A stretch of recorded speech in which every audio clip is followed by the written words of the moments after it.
Thank you very much for joining me today, Brendan. I really appreciate you making time to have this conversation. Yeah, thank you so much for having me. I'm really excited to get into some of these cool topics.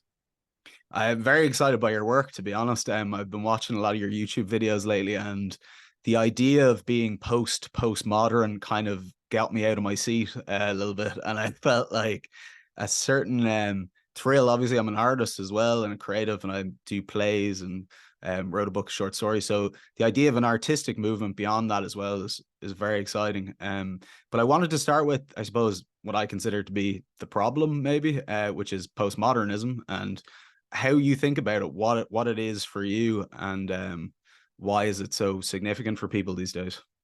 Yeah, well, it's a big question, and it's gotten a lot of, I think, meaningful attention over the past, especially I'd say the last 5 to 10 years. And it can be a little bit of a difficult topic to wrap your head around for lots of different reasons. One is that the term has different meanings in different contexts for folks. Even in sort of, academic contexts, there's debates around these sorts of things. And yeah, in general, a word like postmodernism kind of can mean a lot of different things for a lot of different people.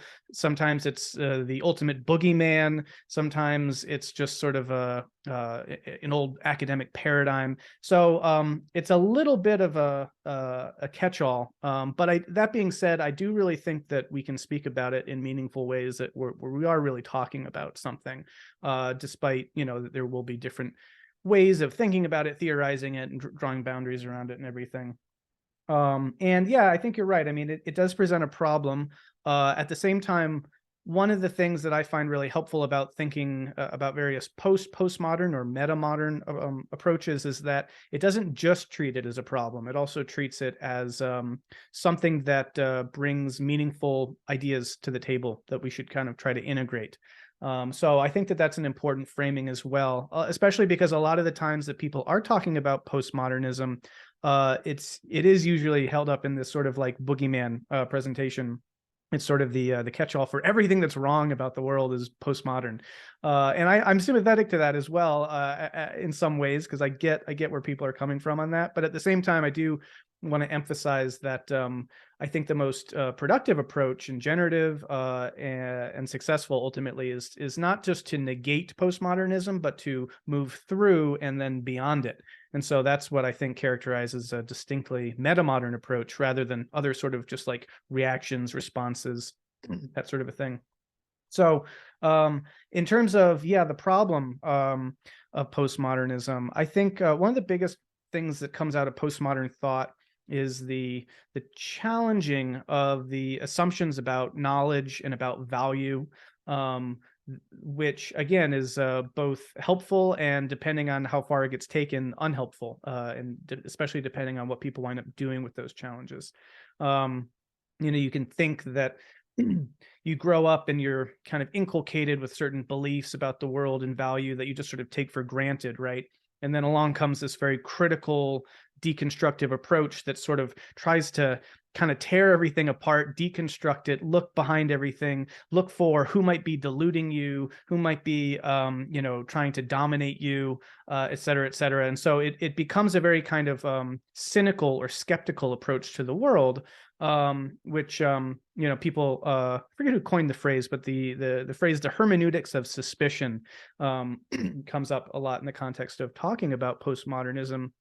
Hermeneutics being, how do we interpret things? How do we make sense of things, right?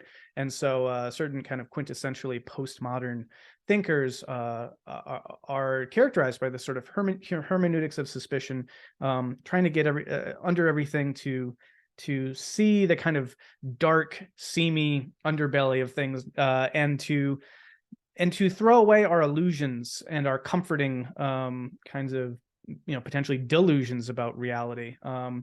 And so, on the one hand, this can be very helpful, because if we are being deluded, if we are being, secretly or maybe even overtly dominated by other people, then it's incumbent upon us to try to become aware of this and then do something about it, right? Unfortunately, though, a lot of this hermeneutics of suspicion and this postmodern way of thinking about the world has tended to veer pretty heavily just in the direction of kind of total skepticism, total doubt, total cynicism, right? So that in the end, nothing and no one can be trusted. Everything's a power game. All of your beliefs about the world are illusions and, just sort of masks for power and domination, et cetera. And so ultimately, this perspective can lead to a kind of worldview or a more global perspective on the world that is very, it's a dark way to kind of approach the world if that's sort of your main frame. And I think that people are right when they identify that aspect of postmodernism. And so, we see this a lot around us in society. We're every day dealing with a lot of this cynicism, skepticism, and it can be very corrosive and very toxic. And especially at an individual level, trying to make meaning in the world, trying to make sense of the world, trying to have values. It's almost like this postmodern perspective is just like an acid that just dissolves all of that. And so it leaves people in sort of despair, nihilism, chaos, etc. And so I think in summary, that's sort of like the problem of postmodernism, and like, what do we do about that?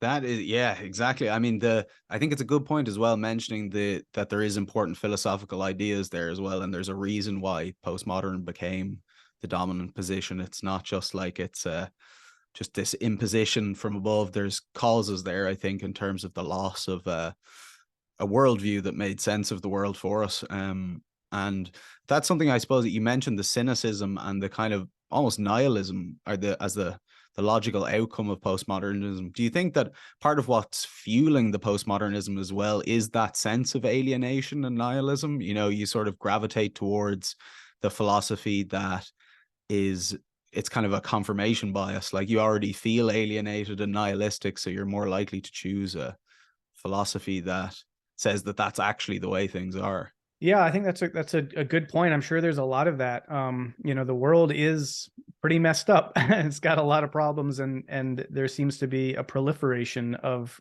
problems.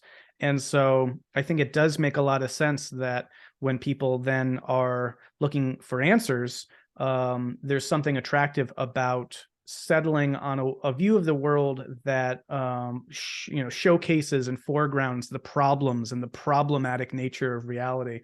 So I think there is that. I mean, if you were to get into trying to diagnose why and how postmodernism became the sort of dominant worldview, then I think that's a very complex question, and there's a lot of factors in there. And it's very contextual too, right? Because dominant where, it's like not everywhere is the postmodern worldview dominant or an ascendancy even. And so it's located in certain specific pockets of society. And you could do a whole analysis. And I mean, I'd be very happy if you want, we can talk about all that. Yeah. But it's a rather complicated sort of analysis. Yeah, diagnosing the problem of like where it's come from. There was something I kind of wanted to zero in terms of that actual question of, like, I was watching a recent talk by Peter Kreeft on the Word on Fire Institute, I think, where he was comparing Augustine and Sartre and the difference that God makes in philosophy. That Sartre kind of started with this presupposition that there couldn't be a God and built his philosophy on top of that. Whereas for Augustine, that was the first, presupposition, or the unhypothetical first principle. And the difference in the philosophy that makes, I kind of wonder how much of the postmodern conundrum is the loss of that, ultimate reality, connection to ultimate reality. When you take that out, inevitably you get this kind of goallessness, the collapse of a value hierarchy, which results in nihilism and despair. And 100%. And in fact, I have a whole YouTube series on this topic. It's called After Postmodernism, and that is in some ways kind of the diagnosis is when you look at the different people who are theorizing postmodernism, people like David Harvey, Frederick Jameson, and others, Jean-Francois Lyotard. A lot of what they're talking about is this sort of something's been lost. And a lot of what they're describing as being lost, you can kind of think about as sort of this version of transcendence, that what postmodernism is sort of characterized by is sort of a radical, what David Harvey calls the wallowing in the fragmented and the chaotic and the immanent. And so we've sort of given up on the notion of there being something transcendent or anything, sort of beyond, or And instead we kind of recoil then into this sort of shallow, superficial mindset that basically says, well, this is all there is, so I guess we just have to shop till you drop, and basically the only value is money, and that sort of a thing. So I do think that there's a lot of truth to that. Another way of framing it that I think is also helpful, which is complementary ultimately, is that what we mean by God, I think, changes in different interpretive ways of looking at the world, different worldviews. I've written books, and I'm currently working on one that really goes into this in some depth, which is trying to track the way that our conceptions of the sacred shift as our worldviews shift. I know that you do stuff in human development and sort of that sort of thing, and there's a big component to that plays into this, the way that people and societies develop over time, and thus the way that they see the world, make sense of the world, and kind of conceptualize things shifts, and that in the process the conception of the divine, the sacred, in the transcendent shifts. And so another way of thinking about it is to use what you were talking about, the difference between Sartre and, was it Augustine that you mentioned? Augustine, yeah. Is that that I would say that Augustine and Sartre have different God concepts. And it's not necessarily so much that God is what is sort of missing. It's that what is taken to be God has changed. I would argue that Sartre had his own God concept, and it was something more like truth and radical authenticity and the more kind freedom. of imminent. Yeah, exactly. And so it wasn't that Sartre didn't have values. He just framed those values very differently. He grounded them very differently. And that was a product of his, the structure of his thought, which would have been very different than the way that people in the medieval period or the high medieval period were structuring their thought. So yeah, a slightly different way of thinking about it, to bring this back to postmodernism, is that if you kind of look at the trajectory through time of different worldviews shifting from traditional religion to modern secularism to postmodern relativism, and so on, there is a loss of the God concept in one way, but in a different way, it's sort of a transformation of the God concept, and that can be, you could say, for better or for worse. It creates different God concepts are going to then anchor societal values in different ways, and we can assess, whether those are pathological, salutary, what have you. But it is going to have a real shift, and so you can think of sort of the decline or the death of God, of the old traditional God, leading to the sort of more universal truth concept that modernists were fond of, and thinking in abstractions and absolutes and sort of laws and mechanics of nature, and sort of more like a deistic kind of idea, which bleeds into kind of this sort of more centering of authority within the individual, et cetera, et cetera. And then by the time you get to postmodernism, that's critiquing even modernism and the modern God concept, I do think that there's a way of sort of positing that the sacred there is sort of fundamentally negative. It's fundamentally critical, let's say, right? That the only value is sort of the ones that can be suspicious, that can be doubtful and skeptical. And so you're sort of almost rendering a suspicion or a cynicism as your transcendent source of value. The hermeneutics of suspicion, because it's that kind of like it's almost kind of Gnostic, like that the gods are out to get you, and that you're trying to you have to get past all of them in order to reveal what's kind of at the bottom of things. But the idea that there's the hermeneutics of suspicion kind of implies that there is a truth somewhere, like that as you peer back the layers of illusion, that it does imply that there's some reality. But the postmodernism, as I understand it anyway, seems to deny reality, like the idea that it's all language games, that there is no objective reality, and therefore, truth is subjective. It's all appearance. Right. It becomes hard to justify the hermeneutics of suspicion if there is no... Yes, there's nothing under it. I think you're exactly right. And I think that, if you really want to kind of dig deep into this stuff, I think what you're naming is sort of getting at the deep logic that is what changes the worldviews. So, you know, Hegel was a philosopher. He talked about dialectics, right? And he looked at history and how history changes and moves. And he was looking for sort of the logic of why does history do what it does. And he called this, you know, the dialectics of history, the back and forth that leads to, you know, new things, thesis, antithesis, synthesis, and so on. Though he didn't use those terms, but the basic idea is there. I think similarly, what causes, and this links directly to individual development as well, is that what causes change or growth is what Jean Piaget, the developmental psychologist, would call disequilibrization or something like that. It's sort of like we're not in equilibrium with our environment. There's something off, right? And so we have to change to be more adapted to our environment. And so at each moment in both personal growth, but also collective historical worldview changes, you get these aspects that are like things are they don't fit. There's sort of a disconnect. And so there's this movement to try to make them fit, to try to make them become in equilibrium, basically. And so that's this driver of change and development in people and in society. And so what you just named is sort of like there's this fundamental contradiction at the heart of postmodernism, which is like, on the one hand, you're suspicious because you want to get to this deep truth that's really there, but ultimately that leads you to this conclusion that there is no truth. And so it winds up sort of eating itself. And then it's like, well, this is a contradiction. How does this resolve itself?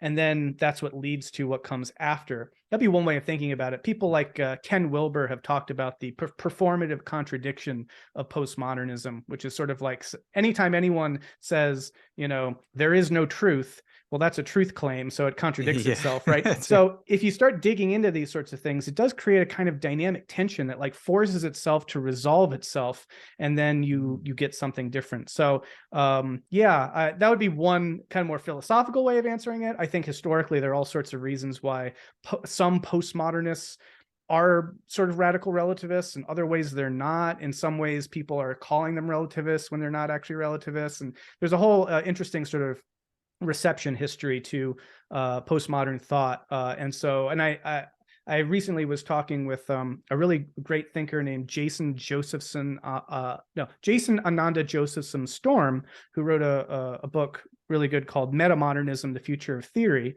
trying to look at what comes after postmodernism. And one of the major themes that we kind of kept coming back to was that a lot of the times what we're talking about is something that's sort of been constructed, but isn't really the thing, if that makes sense, right? Like if you were to actually read, let's say Foucault and Derrida and all these other people who are kind of considered archetypal postmodernists, and if you try to find in them this sort of radical relativism or this sort of, anti-realism or what have you, you actually don't find it. So there's this weird thing where it's like, well, wait a second, isn't this supposed to be kind of quintessential postmodernism? And yet, so things get canonized and they get talked about in ways that in some ways, when you go looking for them, you don't find them in the source material. And just to bring this back to how we started and what I was saying up front, a lot of the conversation about postmodernism can be very ungrounded and a bit confusing because of that. The last thing I'll say briefly about that is, Jordan Peterson has done a lot of work to foreground the problematic nature of postmodernism. But at the same time, he'll say things like, the postmodern neo-Marxists. But if you kind of really kind of break that idea apart, it's sort of like, well, wait a second, Marxists are, they have this vision of truth and they have values. Yeah, exactly. There's a whole grand narrative there. And the postmodernists are sort of, and so how can you be a postmodern neo-Marxist? It's sort of a contradiction of terms. And again, I think that it's a very complex issue. There's contradictions built into it. There are ways that we're talking past each other when we're using these different terms. So anyway, I'll close that there. But yeah. Yeah, I'm kind of thinking. I mean, what I suppose getting at a little bit is that, is there a kind of perennial question here to an extent? Because you see a lot of the same problems coming up in Plato's Republic, or these questions of like human nature, of our ability to actually access truth, to perceive the world. And obviously Plato's solution to that is the good. I love Vervaeke's formulation of that as, the continually held wedding of intelligibility and reality that is at the bottom of rationality and empiricism and science, because you can't justify those things unless we have this connection. So I kind of wonder, to an extent, is it just like they've rejected Plato and the good, and then you end up with this other philosophy that's the result of taking that away. They've played that out, and now we've kind of hit the point where we're like, okay, we've hit the wall. We got to go the other way. Oh Like it's man, this kind of I'm opposites from opposites. yeah, I'm loving these questions. I can tell you're a philosopher because, like, yeah, these are like big questions. So, a couple things. I mean, yeah, like on the one hand, right, Whitehead said that all Western philosophy is just a footnote to Plato. So in some sense, everything that we're talking about, you can read Plato and find some little breadcrumb in there that's already getting at these things. There's also, I'm reminded of a book called The Cave in the Light. I forget the author's name, but it was a pretty well-received book, and I think it won some pretty prestigious awards. But it's really cool. It follows sort of the tension between Plato and Aristotle, and the kind of fundamental kind of kinds of philosophy, and sort of tracks the legacies of those all the way up to the present time. And you can kind of see again, it's a sort of dialectic, right, back and forth. Plato being a bit more transcendent and Aristotle being more immanent, and this going back and forth through history. And you can see that all the way up to the present time. So basically, yes, I mean, these are perennial issues. And again, as also Storm mentions in his book, and I think it's a good point, is that skepticism is nothing new. It's an ancient philosophy, right? I mean, it goes all the way back. And so in some way, these questions have been dealt with or explored by various thinkers in antiquity as well. I think what's different, and there is a lot different, so I'm not equating them. One of the things that's particularly different is the dominance, the cultural dominance, let's say, that these ideas have, right? So like skepticism in the ancient world might have been a sort of small band of philosophers. But today it is sort of in the form of the postmodern academic paradigm. It is what runs the academy, which is an interesting thing, right? Because Plato kind of started the academy literally, and now today the academy is run by skeptics. So it's a both and. It's, yes, we've been grappling with these. They're deep philosophical questions that deal with what can we know. What is the nature of truth? How do we know what to value? And so they are the core ideas, axiology and epistemology and ontology, right? And for various reasons, I think the postmodern worldview is sort of represents a certain moment in philosophical history that characterizes, end of the 20th century, where for lots of different reasons, both intellectual history, social history, people landed on certain answers to these questions that became culturally dominant. And now that's shifting. I think that there's a paradigm shift underway. And so we are getting past that moment and into something else, which I think is good, because it say what you will in defense of it, it was a problem, and it caused many problems: aesthetic, moral, spiritual, etc. And so I'm very excited by this change that's underway. Yeah, that's 100%, and that was the next place I think we got to go in this conversation is, what is the next? What is metamodernism? What's the next phase of this? Yeah, well, and it's a big question again, and it's one that I struggle with a little bit, because there are different ways you can tackle this issue, right?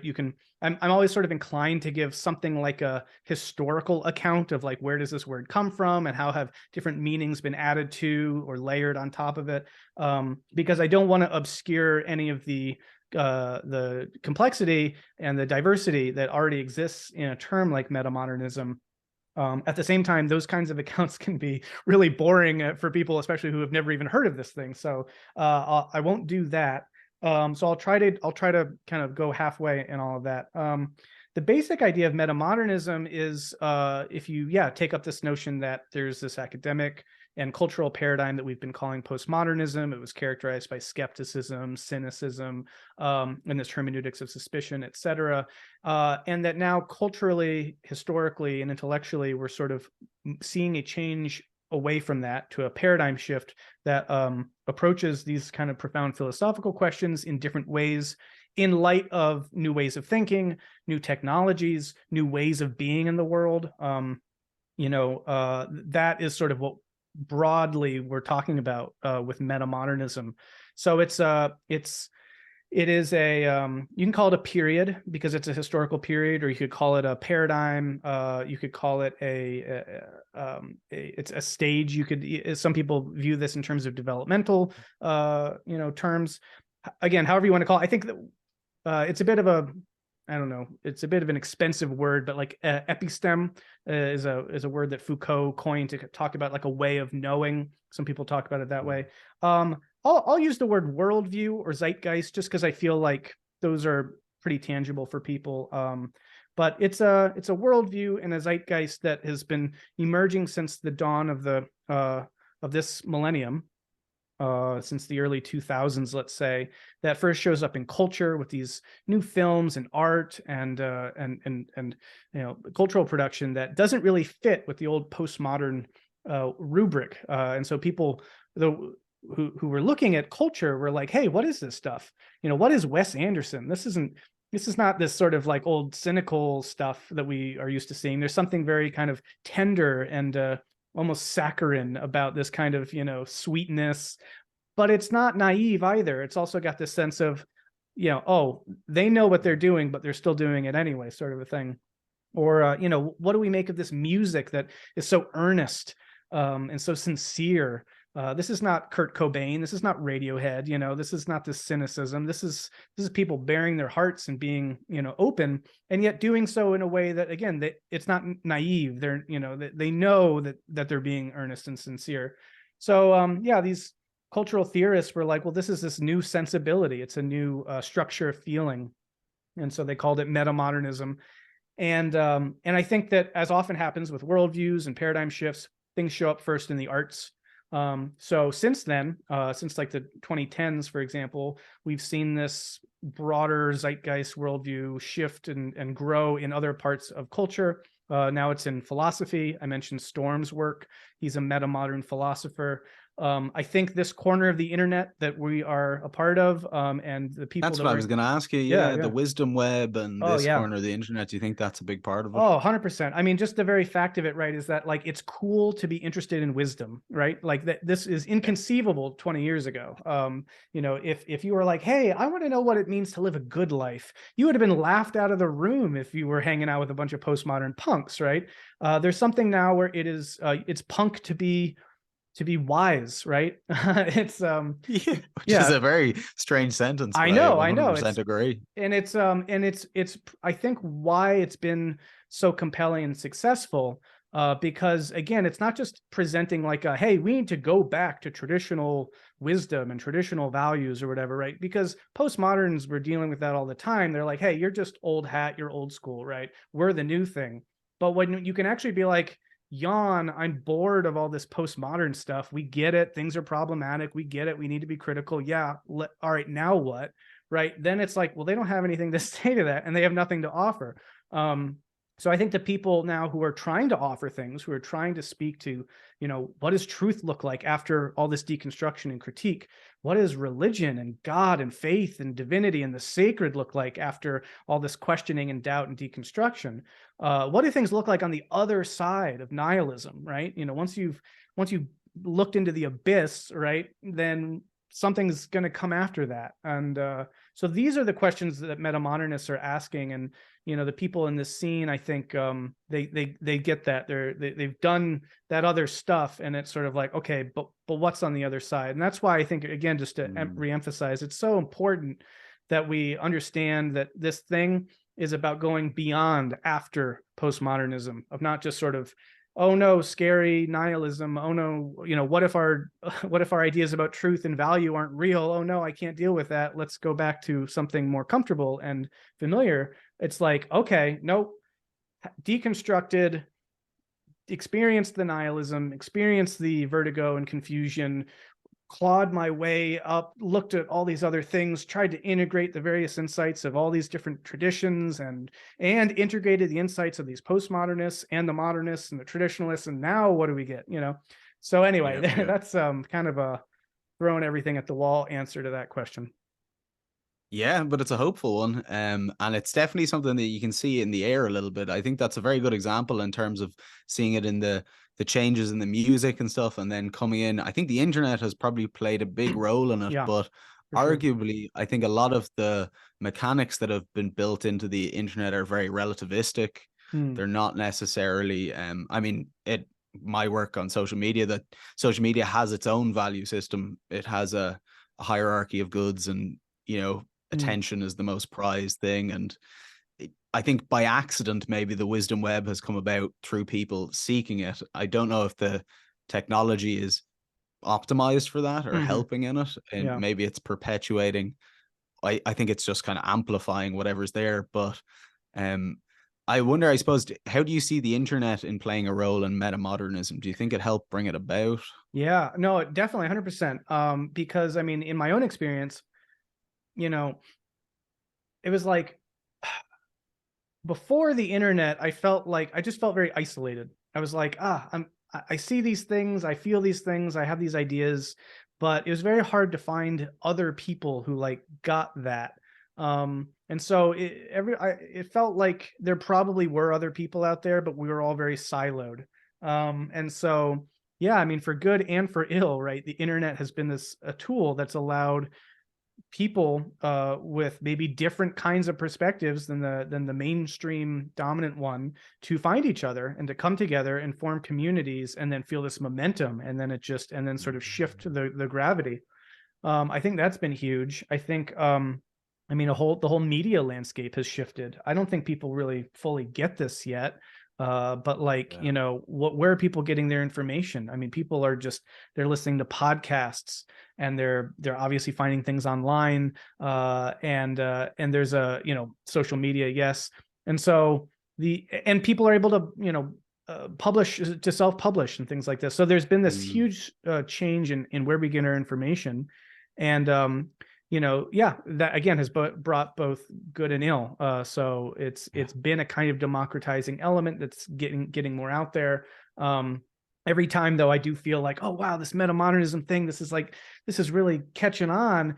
I'll look and I'll see this other YouTube channel that's like, just a guy who walks around old towns meandering, just sort of pointing the camera wherever. And he's got like 170 million followers. And I'm like, what does this even mean? Or, any name your subculture where you go and you're like, oh, wow, this is not good. And then it's like, okay, well, there's 80 million people there. And then I'm like, well, my little channel's chugging along with, 3,000 people, whatever. So it kind of puts things in perspective. But, yeah, I guess in classic meta-modern mode, that's my cynical angle. And yet I'm still very, very hopeful and excited about, Mm. where this is all going. So I think the internet's been huge in that regard. There are a couple other angles to that that I could talk about, but that's certainly the most kind of Mhm. most obvious one for Yeah, sure. no, I 100% agree. I think that has given because I myself personally as well felt very similarly growing up. I talk about it a lot on this podcast, but growing up as a secular person, my parents raised me without religion in Ireland, and a predominantly Catholic kind of, like, in the 90s, it was like 98% of people were Catholic in Ireland pretty much, or were at least religious. So it was quite Mm-hmm. unusual. And that definitely fostered a lot of nihilism, a lot of kind of alienation, a quest through philosophy to try and put that back together a little bit. But really, the internet was what kind of plugged that. Jordan Peterson's kind of Mm-hmm. hero meta mythology.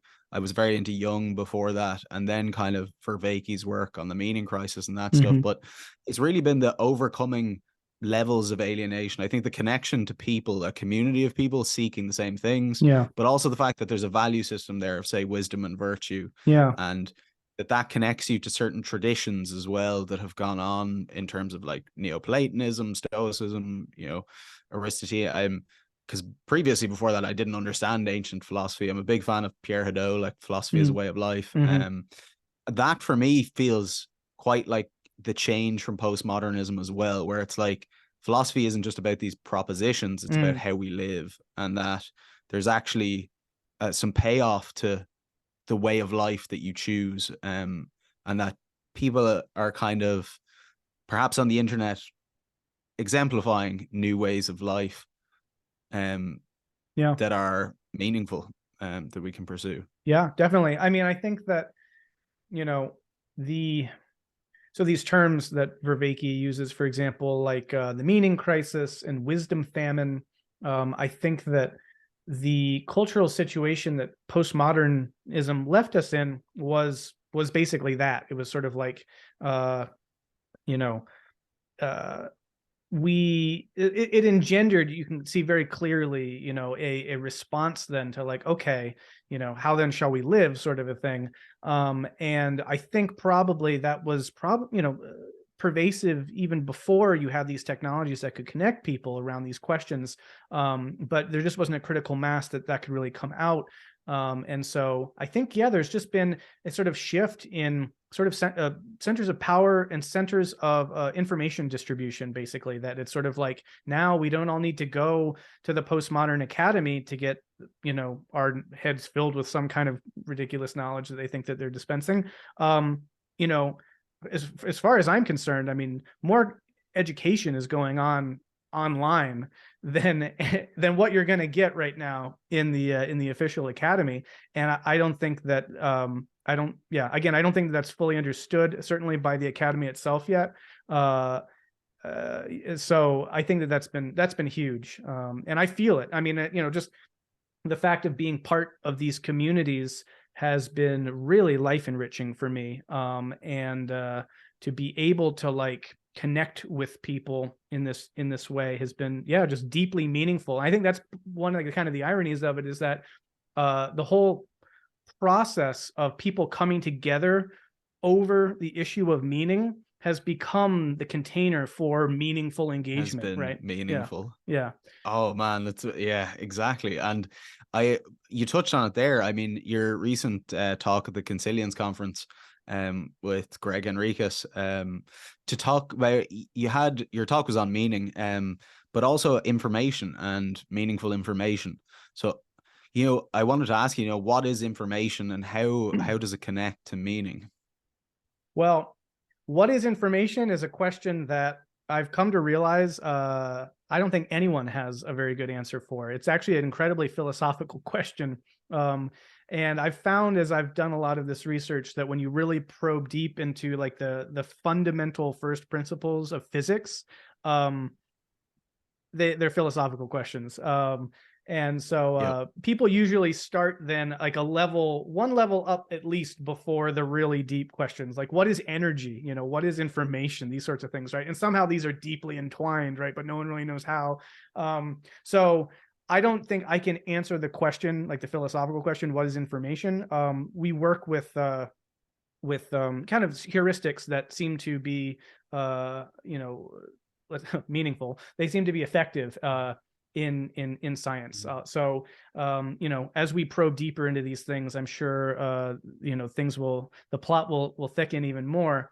And just to touch on that briefly, right? Because information, for example, there's something connoted in that idea that there's some sense of like there's an observer or there's some kind of interpreter, let's say, right? So questions about information and then the role of an interpreter are very profound, deep ones that information theory just, you know, kind of like, no, we're not going to go there. And science in general is just sort of like, you know, you can start to employ things like certain interpretations of quantum theory or quantum mechanics to think of like, well, are there interpreters at the fundamental levels of reality, et cetera, et cetera. So anyway, kind of not going there per se, but just working with the kind of scientific heuristics that are useful and are sort of at the closest we can get to first principles.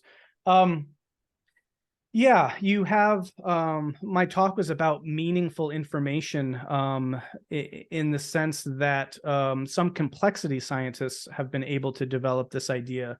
And I'll back up a little bit and just say, yes, I'm one of these people in this scene who is very interested in the question of meaning. It's kind of obsessed me, you know, probably, well, since at least my first big existential crisis, but really all the way back into probably early adolescence. I've just always been very consumed with questions of ultimate concern and meaning and this sort of a thing. And I actually think of a lot of the religious and spiritual questions we ask as being framed by, you know, they're questions about meaning in some ways. There's kind of a deeper lens to all that. So anyway, all that is sort of background. I wanted to kind of think like, well, what is meaning, right? You know, like we have an intuitive sense of this as people, but what does this really mean? Can you trace this back? And So there are these complexity scientists who are framing meaning in terms of the information that an entity can process that aids its viability.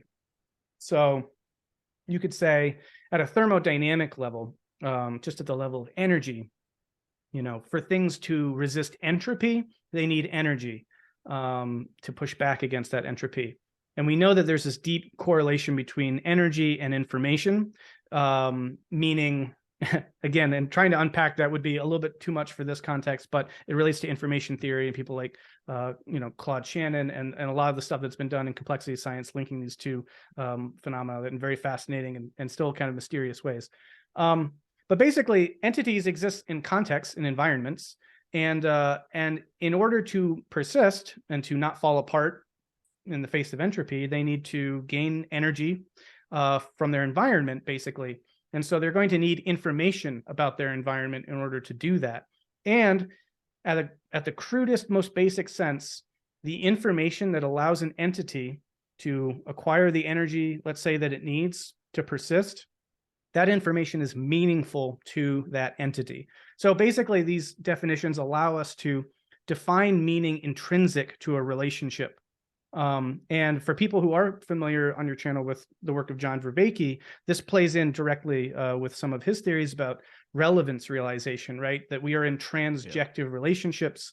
And so what is relevant to us is always going to be contextually sort of defined. And we're always navigating and adjudicating that in context. But anyway, to try to bring all this to a point of like, well, why is this meaningful or important? What I'm really interested in is tracking how meaning itself complexifies through really cosmic history. If you want to take a kind of deep time or big history approach to things, then, which I think is sort of our contemporary mythic mode, right? I mean, people in the past were interested in origin stories and cosmologies. They wanted to know where we come from and why things are the way they are, and why do we believe what we believe and what's meaningful. And I think in a contemporary context, we need to do that with situating ourselves in the big picture, in the big scheme of history. So trying to go back basically 13.8 billion years and trying to locate ourselves in the big scheme of things. So if you think about, this basic idea of meaning as that which allows an entity to be viable and to flourish within its context, you can trace that idea as the complexification of the universe unfolds, from just matter to life into animals and into people. By the time you get to people, you've got symbolic language and you've got all these, social relationships and dynamics, et cetera. It's a very rich, but very complex thing going on. And you can see how these different layers of meaning have been stacked on top of each other over billions of years as this kind of cosmic evolution has unfolded. So that was what my talk at the Consilience conference was sort of about, is just laying out some of these ideas. And it's also the topic of this book I'm writing at the present moment, which is called The Evolution of Meaning. And I guess the last thing I'll say about that is all this does actually in a weird way relate to what we've been talking about, because I was gonna say, it comes back around. It comes full circle, because by the time you go from, matter to life to mind to culture, then culture itself is complexifying and developing, and through that dialectical process we were talking about, and unfolding through worldviews. And so my conception of the sacred is that thing that we experience when we are called to transcend to a higher level of complexity, right? We're like, there's something more integrated, more holistic, more coherent, and it's going to make me more viable. It's going to make me flourish, right? It's going to support, it's going to be life affirming and enhancing. Going to inform you, like in the sense of Vervaeke's, like it's forming you. Yes. Yeah. 100%. Not everything can do that. Yeah, exactly. And then this gets, it allows us to think about what we mean by things like foolishness or folly and wisdom, right? It allows us to understand, well, what's the difference between wisdom and knowledge? What is meaning and nihilism, right? And it's not an accident that when you're engulfed in despairing nihilism, you lose the will to live. You're losing viability. You've lost intention. You're not called to do things. You have no purpose. You're not being moved in a direction, right? So your whole teleological thrust in the world is sort of obliterated. And at like at a level that is both biological and even thermodynamic, you can say that that's sort of entropic, right? You're breaking down.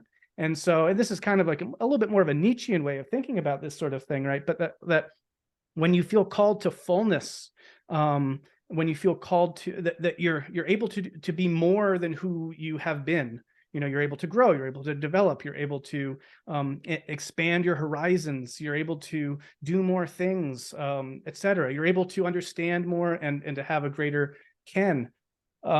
These are intuited as being not just valuable and meaningful, but sacred. And the last thing I'll say, because I've been talking for a bit, is that I see this as relating very much to how the evolution of religion has unfolded in our God concepts, in terms of how we think about the divine and the sacred, and God, and how that can be tracked through the evolution of culture, and as it's complexified, has sort of become the sort of spear's tip, or the knife's edge of complexification of cultures to be able to access greater levels of capacity and enhancement and viability and flourishing.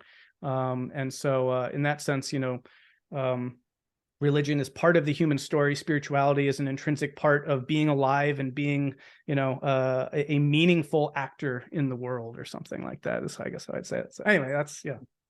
There is so much there, Brendan, to start. I mean, there's something about it as well, that the meaning, I mean, to go back to the postmodern idea, which is that meaning is grafted onto the world in a sense. It's projected onto the world. It's something we make up. And there's a hopeful way of looking at that, like Camus, Sisyphus rolling the boulder up the hill, pretending to be happy.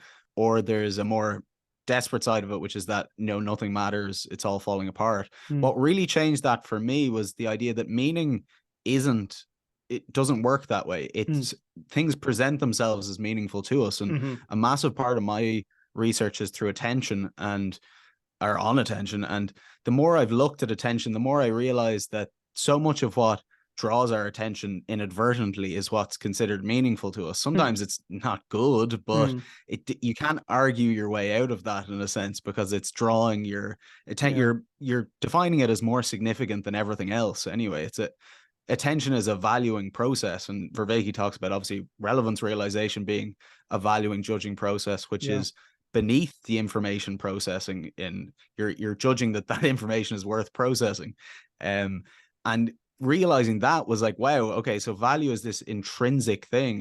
The word transjective is used a lot, that it's not just a product of the mind that we're painting onto stuff, but it's a real relationship, and a real relationship with the world, and that kind of opens up a whole different reality, basically. 100%. I agree. Similarly, my own arc, my journey with the idea of meaning has shifted a lot, from something like meaning is bestowed by God. I have meaning because I was created by God and the world was created by God. It's sort of a given, right?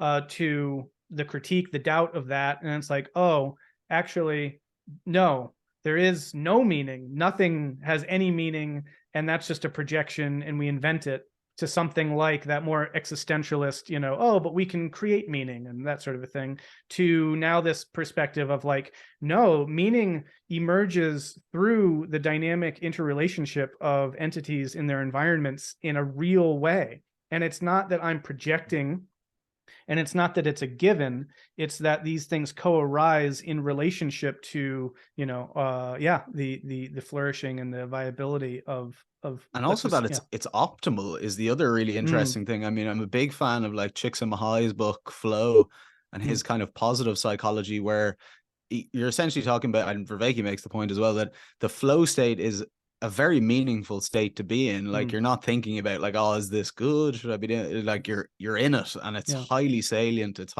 But it's also optimal. So it's where we're performing at our best. It's at the kind of edge of our competence, the border of order and chaos, and kind of Mhm. Peterson's idea where he has the yin and yang, and that's where the kind of Yep. that's where the meaningful attention is drawn. And that's a very different world than the other one, I think. Yeah. And that for me hopefully is like the meta-modern world, in the sense that we're living in the world again, Yeah. rather than this kind of disembodied intellect. No, I think that's very true, and I think that in some ways that is one of the uniting aspects of a lot of people in this sort of milieu is a shared appreciation of that.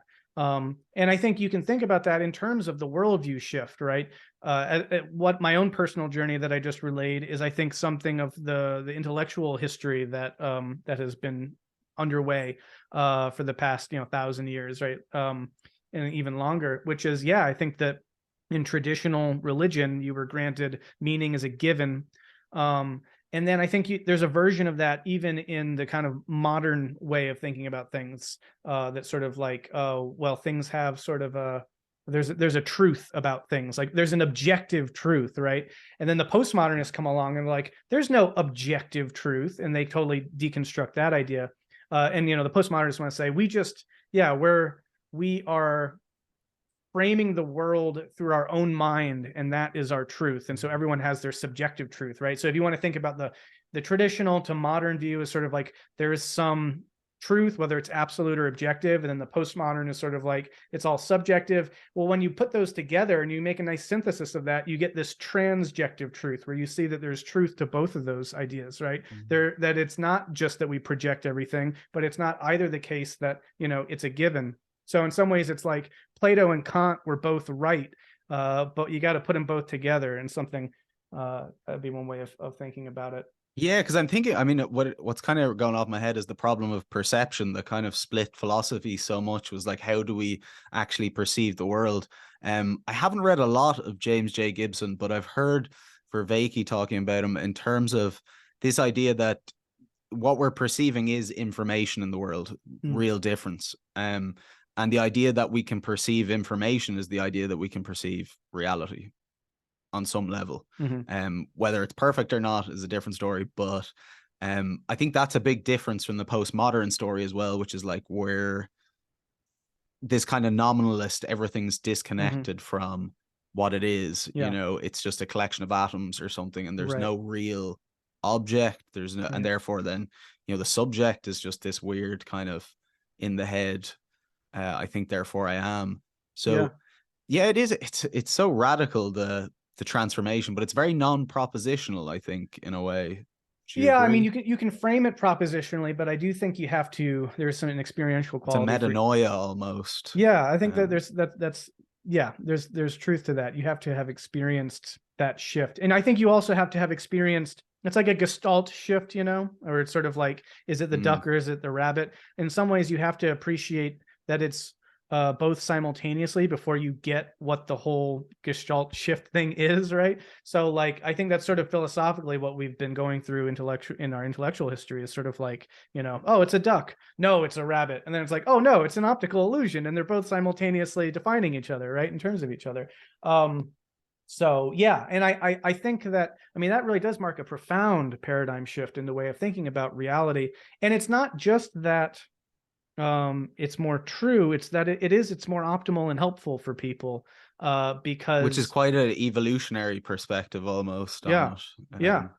No, it In is. I terms mean, of our development. you could almost say there's a maladaptive perspective in the postmodern assumption about reality, and now we've corrected for that. The dialectic has moved forward, right? And we're like, oh, we've got that wobble, and at the same time, built into this is I think we're making real progress on these ideas in a meaningful way. But at the same time, it's not like, oh, solve that problem. Now we get epistemology and ontology and all. It's like, no, we're going to keep learning more and growing more. And it's going to be like, and now and I find that an exciting aspect about this worldview as well, which is it's sort of, it takes as a conclusion, a foregone conclusion that nothing is a foregone conclusion, or it takes it's built in its own incompleteness into the system, so to speak. So yeah, it reminds me of Brett Anderson's intimations of a new world view. I spoke to Brett a while back as well, and his idea that there is there isn't a final telos, which was kind of the criticism of the postmodern criticism, that there's an end goal, but that the process itself is the goal, to get really good at the process of creative adaptation, and that there are levels to that, and that we can kind of traverse them. I mean, so I mentioned Piaget earlier, and you know, he's very famous for being a developmental thinker. He would have called himself a genetic epistemologist. He was interested really in questions about knowledge and where it comes from. So it's sort of ironic that he's, I don't know, anthologized as sort of a child developmental thinker, which he is, but he was doing that in service to understand these deep philosophical problems of like, how do we know what we know, and that sort of a thing. And I think his framing of it is best, which is that he uses the example, let's say, of like a limit in mathematics, or like an asymptote, right? Or take like pi, 3.1415, da da da da da. And each time you iterate that calculation, you're actually going to get closer to truth. You're going to get closer and closer and closer, right? And when you first start out and it's 3, you know, well, that's an approximation. And then you do it a little bit, you know, then it's 3.2.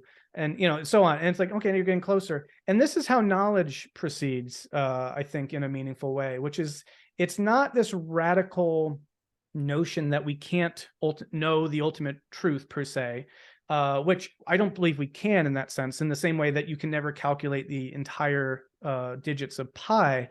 But every time you add a digit, you get closer and closer to truth, and you're increasing the level of resolution. Now, the world is an incredibly complex place, so there's a lot of resolution that, you know, remains to come into view, let's say, or to be clarified.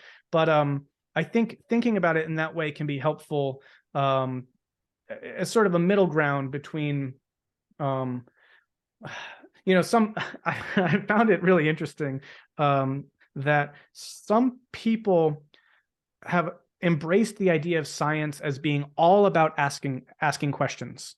And I'll see these little articles that will pop up, and they'll say, you know, oh, scientists are really sad. It's a tragedy. Oh, why? What happened? They're like, the standard model was further confirmed. And I'm like, wait a second. The standard model of physics is like this incredibly successful model of reality, and we have more evidentiary, you know, support for it. Wouldn't physicists be happy because like they're getting closer to truth? But actually, no, they're sad because it doesn't give them new questions to ask, and therefore they don't get a new discovery. They don't have a new optimized for discovery, innovation, and they don't get, you know, a new field to open up for there to be new academic scientists, etc. And it's a kind of warped way of thinking about knowledge creation. If we valorize the process itself at the total expense of what the process is for, right? And we can warp the same thing in the other direction of totally focusing on the goal, and every movement even just slightly closer to it, as long as it's not the goal, is a failure, right? These are two extreme ways. And so I prefer something a little bit more in the middle, which is that we can get closer to the truth, but we should enjoy the ride as well, right? It is about the process and the goal, but we have to have both of them at the same time, I think. And that it increases kind of your own, I suppose, character, but also that your degrees of autonomy to a certain extent, I think, within a constrained framework, but it affords you more insights, it affords you more ways of adapting to problems. And there's an intrinsic pleasure in that, I think, in becoming more competent at those type of things. And 100%. I want to put you on the spot a little bit here, which is, how does God figure into that? Because you had mentioned it briefly. I know we don't have another 2 hours, but I'm thinking of like leaving the cave, and you have the iterative process of adjusting to the light, and then you have the experience of the good, which is the sun. You can't look at it or really see it, but just the knowledge that comes from that transformation indicates that there's something higher. And that knowledge, which is kind of maybe questionable as knowledge, like, do you really know? You've had this experience, but that experience changes you, and then you can try and orient other people to it. But I wonder, is that a fitting endpoint for? Well, of course. I mean, there's a lot of ins and outs to this case, Maud, as the Big Lebowski would say. You know, it's got a lens. So in brief, I think what I would say is that I've always been attracted to, at every stage of my sort of own faith journey, the image of God as, the mystery, let's say, right? That there's this, and you find this, certainly both in the traditional accounts, but in certainly the mystical accounts, and kind of everywhere in between, that there's a sense that that the divine is this fullness, over fullness of meaning. It's just this icon into more, this in Neoplatonism, right? There's the overflowing that causes the emanations, right? It's just that the one is so overfull with itself, right? But that there's this fullness, or the pleroma, the richness of the mystery. And I think that works at every level, because there's always more to be discovered. And I think if you're using the framework that I'm finding the most helpful at the moment, which I was talking about, right, which is that the sacred is what calls us to transcend our own current perspective to something more comprehensive, more inclusive, more complex, that brings in more of reality, right? Then what you're doing is you're kind of engaging more of the sacred. Of the mystery. You're engaging more with what was unknown. And there's this sense in which that mystery is simultaneously both this full richness of perfection, but also this unformed chaos of the void, that there's somehow this dynamic relationship between those two. And again, Jordan Peterson talks a lot about these dynamics of order and chaos, right? But complexity is the synthesis, you could say, of order and chaos. That edge, that the edge of critical, or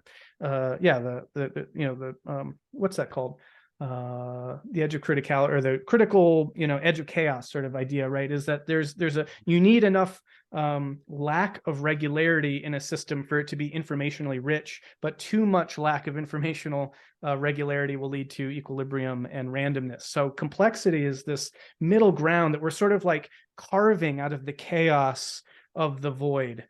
And you can think about the mystery, I think, in some ways like that. Now, is God the complexity that is turning chaos into intelligible order? Is God the totality of that whole process, including the order and the chaos? I'm starting to, let the question run away from me a little bit here, but I guess what I'm getting at is that my sense of this is that when I think about how the role that God plays in all this, is that God is our sort of placeholder for that thing that is transcendent to us, that lies beyond our ken, that we can aspire to and that we seek to transcend towards. And as we do, we gain greater viability, greater agency, greater enhanced capacity and understanding. And we've come to grasp a bit more of, you could say, the nature of God in the process, especially if you think about God as being the totality, right? So as you calculate those further and further digits of pi, right, it's sort of like you're falling into this sort of these are some symbols now, some images that I personally like to use, which is there's a traditional symbol of the Empyrean in Dante and Neoplatonic thought, and the one is at the center, and it's the circling kind of mandala, right? That there's sort of I call this a kaleidoscopic eye, but you're moving further and further into the center of the totality, and so you're progressing deeper into the mystery of things. More and more of the mystery is being revealed, you could say, and that is what is happening through the complexification process. It's what's happening when we transcend to a higher level. It's what happens when we grow as people, right? And we're able to take vantage and scope of reality more. It happens when we gain wisdom. It happens when we enhance our viability and we're more optimally fitted to our situations and to our world. So yeah, I think God in sum is sort of the symbolic representation that is ultimately beyond all symbolic representation, because there's always a God beyond God beyond God. And I think that the mystics really got that. I mean, Eckhart, talked about free me from God because he understood that there was the Godhead beyond God. And the last thing I guess I'll say about that is that God while God can be that, God can also be the symbol that gets in the way of our transcendence, right? We think that we're so committed to a particular God concept because this is the truth, right? And it's almost horrific to think that that God could not be the truth. And when you experience that, you experience the death of God, but the death of God leads to the rebirth of a higher order God, and so on and so on. And so I think that the You spiritual get like journey, a meta perspective on the yeah, whole thing. exactly. And Yeah. so I think that there's just this rich fecundity of God concepts waiting to be born, that we participate in that as we're part of this wild ride of complexification through cosmic evolution. That was an outrageously good answer, Brendan. I really didn't didn't think you were going to pull that off, but that I don't was know. absolutely astounding. Yeah. And that, yeah, I mean, I don't know if there'll be a better place to end it than that, but thank you very much, Brendan. Hey, thank you so I look much. I forward to really seeing enjoyed more. this. Yeah, I really enjoyed this conversation. Yeah, I really appreciate the opportunity. So thank And you. where can people find your work? Where would you like them to go? So my name is Brendan Graham Dempsey. If you go to myname.com, you can find all my stuff. I'll put all the links in the Cool. description and everything as well. Awesome. Yeah. Sure. Thank you. Amazing. Thank you, Brendan.